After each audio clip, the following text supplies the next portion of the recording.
আমাদের রাজনীতির মূল উদ্দেশ্য হচ্ছে একটা নির্বাচনের মধ্য দিয়ে একটা গণতান্ত্রিক ব্যবস্থাতে যাওয়া, এবং আমরা নির্বাচন ছাড়া অন্য কোনো কিছুতে বিশ্বাস করি না।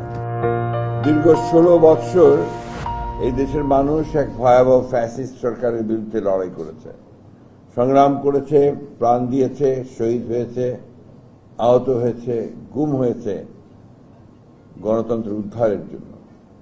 ফ্যাসিস্ট হাসিনা সরকার পরিকল্পিতভাবে এদেশের মানুষের ভোটের অধিকার কেড়ে নিয়ে 3টি নির্বাচনকে প্রহসনে পরিণত করে গণতন্ত্রকে ধ্বংস করেছে। একদলীয় শাসন ব্যবস্থা প্রতিষ্ঠার জন্য সকল নির্যাতনমূলক ব্যবস্থা গ্রহণ করেছে। রাষ্ট্রের সকল প্রতিষ্ঠানগুলোকে দলীয়করণ করেছিল, রাষ্ট্রযন্ত্রকে সেই লক্ষ্যে অস্ত্র হিসেবে ব্যবহার করেছে। অর্থনীতিকে লুটপাট, বিদেশে টাকা পাচার, ব্যাংক লুট, শিক্ষা প্রতিষ্ঠানগুলোকে ছাত্রলীগের সন্ত্রাসীদের অভয়ারণ্যে পরিণত করেছে। শেয়ার বাজার লুট করেছিল, মাফিয়াতন্ত্র প্রতিষ্ঠা করেছিল। বিএনপি শুরু থেকেই এর বিরোধিতা করেছে। দেশনেত্রী বেগম খালেদা জিয়ার নেতৃত্বে অত্যাচার, নির্যাতন, হত্যা, গুম খুনের মধ্য দিয়ে সেই সংগ্রাম ও আন্দোলনকে দমন করতে চেয়েছে। বিএনপির 60 লক্ষ নেতাকর্মীর বিরুদ্ধে মিথ্যা মামলা, দেশনেত্রী বেগম খালেদা জিয়ার বিরুদ্ধে সাজানো মামলা, 10 বছর সাজা দিয়ে 6 বছর কারাগারে আটক করে রেখেছিল। 5ই আগস্ট তিনি মুক্তি পেয়েছেন। ভারপ্রাপ্ত চেয়ারম্যান সহ অনেক নেতাকে আজীবন কারাদণ্ড প্রদান করে বিরোধী নেতাদের বিভিন্ন মেয়াদের সাজা দিয়ে কারাগারে প্রেরণ করেছে। মৃত্যুদণ্ড দিয়েছে। কারাগারেই অনেকে মৃত্যুবরণ করেছেন। বিএনপিকে নেতৃত্ব শূন্য করে ধ্বংস করে দিতে চেয়েছিল। নির্যাতিত, শারীরিকভাবে আঘাতপ্রাপ্ত ভারপ্রাপ্ত চেয়ারম্যান জনাব তারেক রহমানের নেতৃত্বে প্রতিটি কর্মী, নেতাকর্মী লড়াই করেছে। মানুষের এই সংঘবদ্ধ আন্দোলন চূড়ান্ত রূপ নেয় 2024 সালের জুলাই আগস্টে ছাত্র জনতা স্বতঃস্ফূর্ত আন্দোলনের মধ্য দিয়ে পালিয়ে যেতে বাধ্য হয় ফ্যাসিস্ট হাসিনা 5ই আগস্ট। এই অভ্যুত্থানের ফলে মানুষের মনে নতুন আশা আবারও সৃষ্টি হয় এক নতুন গণতান্ত্রিক বাংলাদেশের।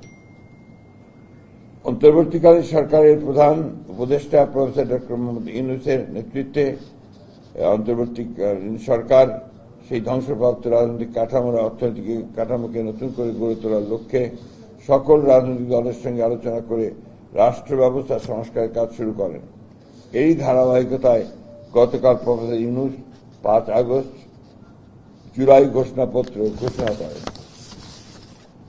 বিএনপি এই ঘোষণাপত্রকে স্বাগত জানাচ্ছে। বিএনপি মনে করে এই নির্বাচন সুষ্ঠু, অবাধ, নিরপেক্ষ, সকলের কাছে গ্রহণযোগ্য করার জন্য সরকার ও নির্বাচন কমিশন সকল ব্যবস্থা গ্রহণ করবেন।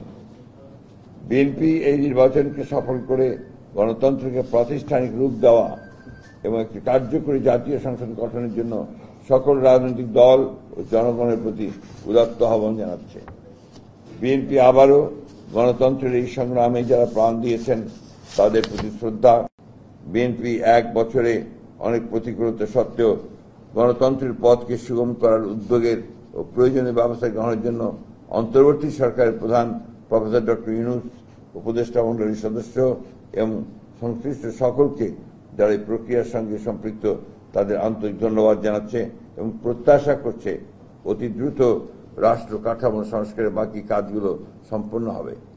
আসুন আমরা স্বাধীনতার ঘোষক শহীদ প্রেসিডেন্ট জিয়াউর রহমানের যে স্বপ্ন, সমৃদ্ধ বাংলাদেশ, দেশনেত্রী বেগম খালেদা জিয়ার আজীবনের যে সংগ্রাম, গণতান্ত্রিক বাংলাদেশ, এবং আমাদের তরুণ নেতা তারেক রহমানের আধুনিক, মানবিক, গণতান্ত্রিক বাংলাদেশের যে স্বপ্ন তাকে আমরা বাস্তব করে তুলি।